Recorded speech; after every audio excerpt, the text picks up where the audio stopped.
ఈరోజు 2 రోజుల నుంచి చిరంజీవి గారి మీద 2 పెన్షన్లు తీసుకుంటున్నారని చెప్పి ఎవరో జర్నలిస్టు ఒకళ్ళు మాట్లాడారు.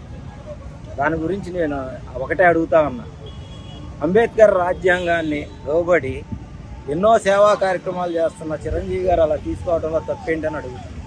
మీ వ్యూసులు పెంచుకోవటమో, మీ పాపులారిటీ పెంచుకోవటమో, ఒక ఉన్నతమైన వ్యక్తికి కొద్దిగా బురద చల్లితే మేము పాపులర్ అవుతాం అనుకున్నట్టుగా ఉంది. కానీ చిరంజీవి గారు ఎన్ని కార్యక్రమాలు చేశారు, ఎన్ని సేవా కార్యక్రమాలు చేశారు. అభిమానులు కేరింతలు, తొక్కాలు దించుకోవటం, కాగితాలు ఇసరటం ఇలాంటి జరుగుతున్న తరుణంలో అభిమానుల్ని సేవా కార్యక్రమాల వైపు ముందు నడిపిన ఏకైక సినీ హీరో ఎవరన్నా ఉన్నారంటే అది సినిమా కాళమ్మ తల్లి పద్మ విభూషణ మెగాస్టార్ చిరంజీవి గారు. చీకట్లో ఉంటూ వెలిగిని చూడలేని కొంతమంది ఆయన గురించి అవాకులు చవాకులు పేల్తా ఉంటుంటే ఏం